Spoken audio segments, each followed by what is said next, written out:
Awal mula dari Kampung Gerabah. Nah, itu sebenarnya dari marak-maraknya itu nama kampung. Kalau di sini dekat di sini ada Kampung Coklat. Jadi di sini karena penduduknya itu lebih banyak pembuat gerabah, satu dusun itu lebih ada 80% pembuat gerabah tanah liat. Nah, di sini makanya dinamakan Kampung Gerabah. Perkenalkan, nama saya Muhtaromin, asal dari Dusun Precet, Desa Plumpung Rejo, Kecamatan Kademangan, Kabupaten Blitar, Jawa Timur. Di sini saya lebih dikenal sebagai Ketua Pokdarwis kelompok sadar wisata yang ada di Desa Plumpung Rejo. Sebelum saya dan teman-teman itu mendirikan namanya Pokdarwis kelompok sadar wisata, itu di sini sudah terkenal namanya Kampung Gerabah. Karena di sini ada sebagian orang itu yang sudah bisa menerima kedatangan tamu pariwisata untuk di kampung sini. Nah, jadi orang kalau mau datang ke sini ya Mbak ya, kalau untuk umum sih terserah masuk langsung bisa, tapi kalau untuk dari instansi itu harus reservasi dulu.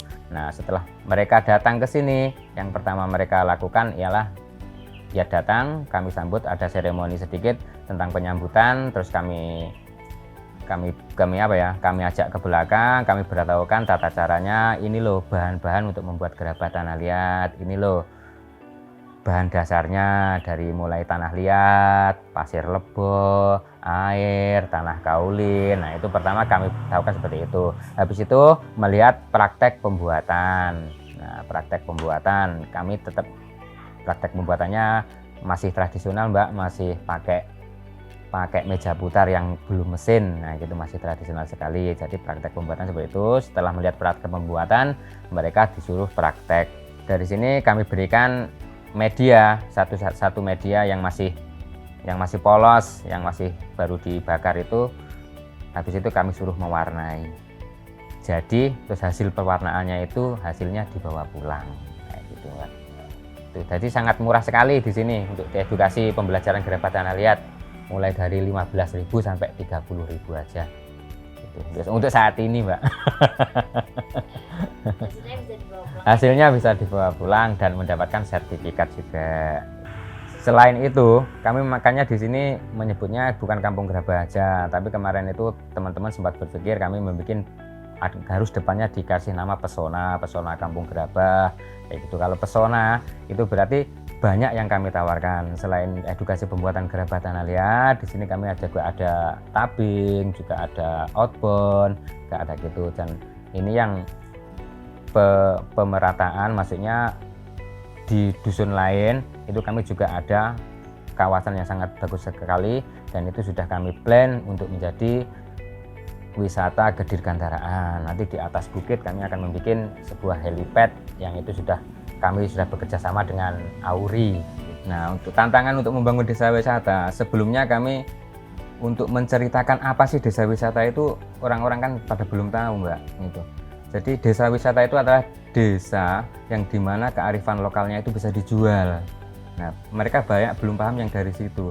Apa sih kok bisa dijual? Ya itu loh, kamu kerja seperti kamu kerja membuat gerabah, itu kalau orang di tempat lain itu orang nggak bisa melihat seperti itu. Jadi mereka ingin tahu di sini itu bisa kita jual, seperti orang bahasanya orang ngarit di sawah atau pembajak sawah atau menanam padi di sawah, itu bisa dijual. Yang kearifan lokal seperti itu bisa dijual. Kedepannya ya itu supaya Desa Plumpung Rejo benar-benar menjadi desa wisata. Itu sekarang kan untuk sertifikat desa wisatanya sudah ada nomor induknya, tapi proses dari bupati untuk memberikan tanda tangan dari bupati itu belum. Tapi kami kalau untuk ikut lomba apapun sudah bisa, karena kami sudah mendapatkan rekomendasi dari pihak Bupati.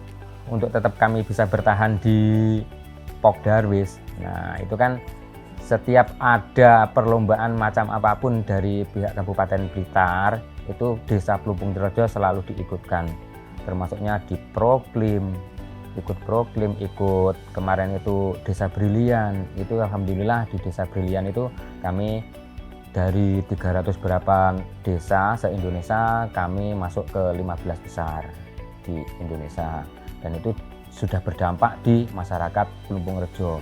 Karena dari bekerja sama dengan BRI itu, anak-anak di SD 1 Plumpung Rejo dan SD 2 Plumpung Rejo yang sekolah di luar Plumpung Rejo pun mendapatkan beasiswa untuk menutup video kali ini ya kata-kata terakhir, teruslah berjuang meskipun belum tahu sekarang hasilnya, karena katanya energi yang terbuang itu tidak akan pernah sia-sia gitu Mbak.